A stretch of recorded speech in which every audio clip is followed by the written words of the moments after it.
Garhwal Lok Sabha seat कौन जीतने जा रहा है, कितने वोटों के अंतर से जीतने जा रहा है और कौन और क्यों, इन सवालों के जवाब के लिए ये छोटा सा विश्लेषण आपको देखना चाहिए। हाय, मैं रवि के बिंदास बोल में आपका स्वागत है। गढ़वाल लोकसभा चुनाव उत्तराखंड की 5 लोकसभा सीटों में सबसे ज्यादा चुनौतीपूर्ण रहा और रोमांचक मुकाबला देखा भी गया। इस गढ़वाल सभा में 14 विधानसभा सीटें हैं, जिनमें से 2 मैदानी सीटें हैं, एक है रामनगर और एक है कोटद्वार। इन दोनों पर ही बीजेपी की मजबूत पकड़ है। इस कारण से बीजेपी लीड लेती हुई दिखाई दे रही है, ऐसे ही जनमानस में चर्चा है। इन बाकी 12 जो पहाड़ी क्षेत्र की विधानसभा सीटें हैं, उनमें कड़ी टक्कर देखी जा रही है।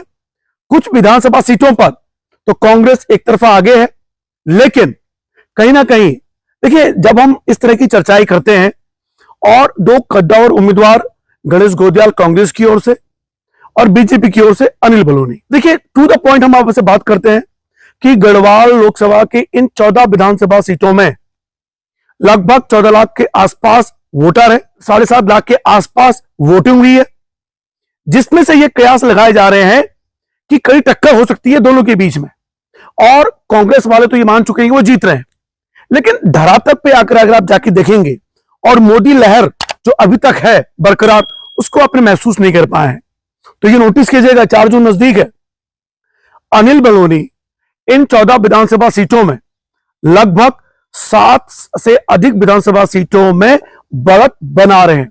इसमें रामनगर में वो 10,000 से अधिक वोटों की मार रहे हैं कांग्रेस को, और कोटद्वार की बात करें तो कोटद्वार में भी लगभग 10-15 हजार से अधिक वोटों की लीड ले रहे हैं। कोटद्वार पे अलग से वीडियो बनाऊंगा मैं। यानी कुल मिला के इन 2 क्षेत्रों से ही 25-30 हजार की लीड ली जा रही है। ये लीड कहां कवर होगी, पॉसिबल नहीं है।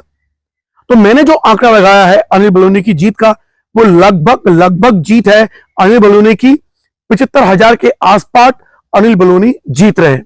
हालांकि बीजेपी ने यह दावा किया था कि 5 लाख से अधिक वोटों से वो जीतने जा रहे हैं, लेकिन गणेश गोदियाल जैसा उम्मीदवार जो अपनी ही बोली में बात कर रहा था, ऐसा लगता है कि कोई अपना ही व्यक्ति खड़ा हो गया हो।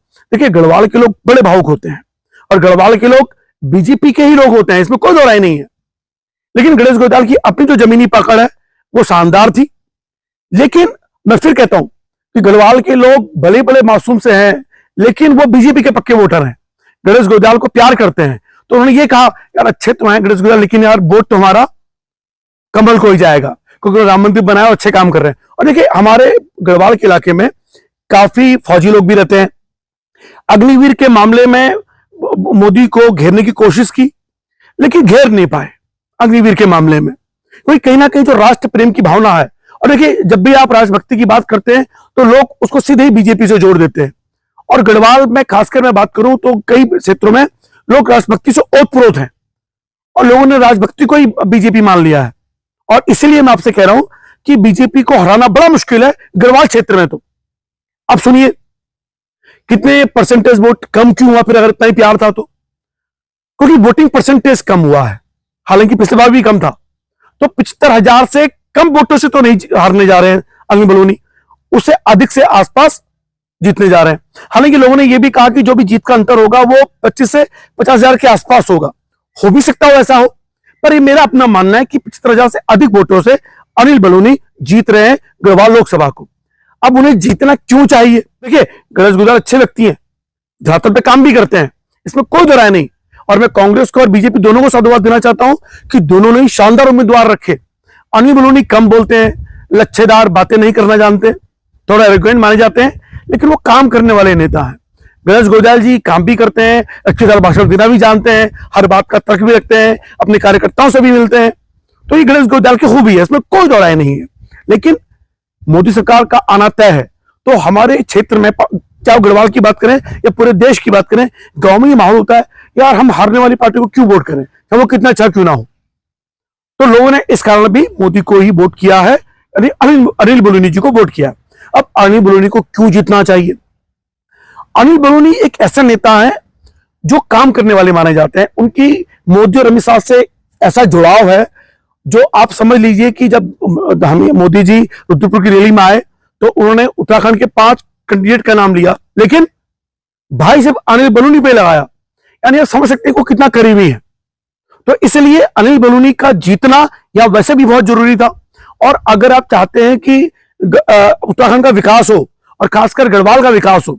और गढ़वाल लोकसभा की बात करूं तो अगर रामनगर की बात करें तो रामनगर विकास के लिए भी अनिल बलूनी की जीत बहुत बहुत बहुत ज्यादा जरूरी थी। और ये बात चूंकि मैं अनिल बलूनी जी को जानता हूं, हालांकि मुझे उतना नहीं जानते, पर उनको मैंने नोटिस किया है।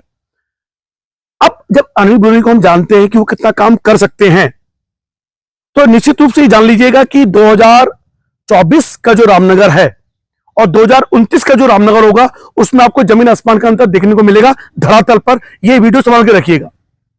तो इसलिए मैं कहता हूं कि अनिल बलूनी क्यों जीतना चाहिए, उसका यह है कि वो काम करने वाले नेता है। सही है, वो कार्यकर्ताओं को उतना समय नहीं दे पाएंगे, थोड़ा एरोगेंट नेचर के लगते हैं, बात ढंग से नहीं करते, एकदम से तुनक मिजाज है, क्योंकि वो काम करने पर विश्वास करते हैं। उन्हें लच्छेदारी चीज पसंद नहीं है, चापलूसी उन्हें पसंद नहीं है, वो सिर्फ काम करना चाहते हैं। आप विजन लेके आओ, तुरंत बात करेंगे। ये अनिल बलूनी का गुण है।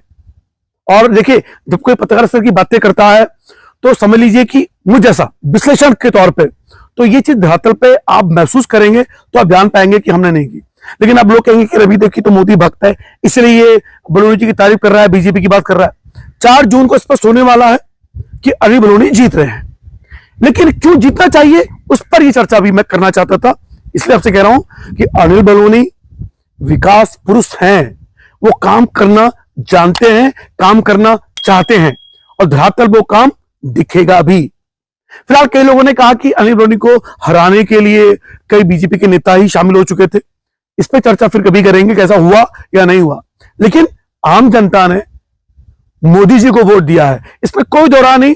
अनिल बलूनी को उतना परिचय नहीं था, क्योंकि अनिल बलूनी एक तो अपनी भाषा में नहीं बोल पाए, उतना कनेक्ट नहीं कर पाए उतना लोग। और ताज्जुब की तो ये बात है कि गढ़वाल के कई इलाकों में लोगों ने मुझसे पूछा, क्या अनिल बलूनी हल्द्वानी में रहते हैं, क्या अनिल बलूनी कुमाऊं के हैं? मुझे बड़ी हैरानी हो गई थी। मतलब आप देखिए कि अनिल बलूनी का जुड़ाव महसूस नहीं कर पाए कुछ लोग। फिलहाल अनिल बलूनी जीत रहे हैं 75,000 से अधिक वोटों से, और उन्हें जीतना चाहिए, क्योंकि विकास के नाम पर उन्हें जीतना ही चाहिए था। और 2024 से 2029 के बीच में रामनगर सहित इस बेल्ट का, उत्तराखंड के गढ़वाल लोकसभा का क्या होने वाला है। और हाँ, इसके बाद खत्म करता हूं कि अनिल बलूनी जब बन जाएंगे, मंत्री बने ना बने, इस गढ़वाल लोकसभा के रामनगर का जो विधानसभा क्षेत्र है, वो 4 धाम यात्रा का केंद्र जो पहले था वापस से बनेगा।